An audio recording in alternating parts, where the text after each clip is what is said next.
আধুনিক যুদ্ধের ধরন দ্রুত বদলে যাচ্ছে, আর এই পরিবর্তনের কেন্দ্রে উঠে এসেছে হাইপারসনিক ক্ষেপণাস্ত্র, যা এখন বিশ্বের অন্যতম গুরুত্বপূর্ণ সামরিক প্রযুক্তি হিসেবে বিবেচিত।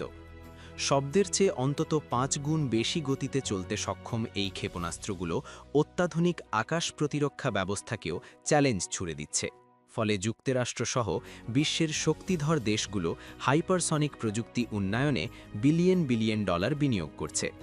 তবে অবাক করার বিষয় হল, প্রায় ২৫ বছর ধরে গবেষণা ও বিপুল ব্যয় সত্ত্বেও যুক্তরাষ্ট্র এখনও এই প্রযুক্তিতে রাশিয়া ও চীনের তুলনায় পিছিয়ে রয়েছে বলে মনে করছেন বিশ্লেষকরা। হাইপারসনিক অস্ত্রের অন্যতম বড় বৈশিষ্ট্য হল এর বহুমুখী ব্যবহার। দ্রুত স্থান পরিবর্তন করতে সক্ষম লক্ষ্যবস্তু যেমন মোবাইল মিসাইল লঞ্চার ধ্বংসে এটি অত্যন্ত কার্যকর।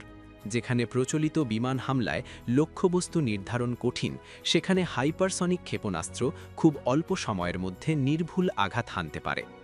বিশেষজ্ঞদের মতে এই ক্ষেপণাস্ত্রের গতি ও গতিপথ পরিবর্তনের সক্ষমতার কারণে এগুলোকে আধুনিক আকাশ প্রতিরক্ষা ব্যবস্থার জন্য প্রতিহত করা অত্যন্ত কঠিন।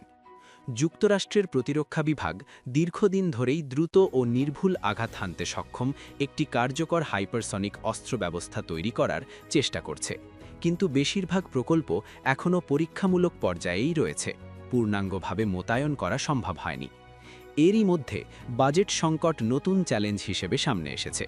২০২৬ অর্থবছরে প্রতিরক্ষা খাতে বরাদ্দ কমে যাওয়া এবং চলমান বিভিন্ন সামরিক ব্যয়ের কারণে হাইপারসনিক গবেষণার গতি কিছুটা ধীর হয়ে পড়েছে।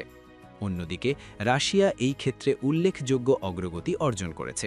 তারা ইতোমধ্যেই একাধিক হাইপারসনিক অস্ত্র তৈরি করেছে এবং ইউক্রেন যুদ্ধক্ষেত্রে সেগুলোর ব্যবহারও দেখা গেছে। এসব ক্ষেপণাস্ত্রের কিছু ম্যাক 10 গতিতেও চলতে সক্ষম বলে দাবি করা হয়। চীনও পিছিয়ে নেই, তারা হাইপারসনিক গ্লাইড ভেহিকল এবং উন্নত ক্ষেপণাস্ত্র প্রযুক্তিতে সফল পরীক্ষা চালিয়েছে। দেশটির কিছু অস্ত্র ইতোমধ্যেই তাদের সামরিক বাহিনীতে যুক্ত হয়েছে।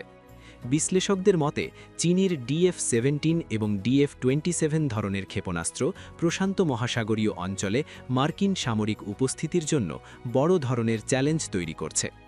রিপোর্ট বলছে, যুক্তরাষ্ট্র বর্তমানে একাধিক পৃথক প্রকল্পের মাধ্যমে নৌ ও বিমান বাহিনীকে আধুনিক করার চেষ্টা করছে।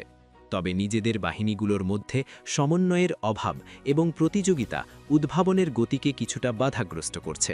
ফলে অনেক ক্ষেত্রেই যুক্তরাষ্ট্র এখনও পুরনো প্রযুক্তির ক্ষেপণাস্ত্রের ওপর নির্ভর হতে বাধ্য হচ্ছে। বিশেষজ্ঞদের মতে ভবিষ্যতের যুদ্ধে বহু স্তর বিশিষ্ট আকাশ প্রতিরক্ষা ব্যবস্থা ভেঙে ফেলতে হাইপারসনিক ক্ষেপণাস্ত্রের বিকল্প প্রায় নেই। এই প্রেক্ষাপটে মধ্যপ্রাচ্যের গুরুত্বপূর্ণ শক্তি ইরান নিজেদের হাইপারসনিক প্রযুক্তি উন্নয়নের দাবি করছে এবং চলমান সংঘাতে এর ব্যবহার নিয়ে আলোচনা চলছে। সব মিলিয়ে হাইপারসনিক অস্ত্র এখন শুধু প্রযুক্তিগত প্রতিযোগিতা নয়, বরং বৈশ্বিক সামরিক শক্তির ভারসাম্য নির্ধারণের একটি গুরুত্বপূর্ণ উপাদান হয়ে উঠেছে।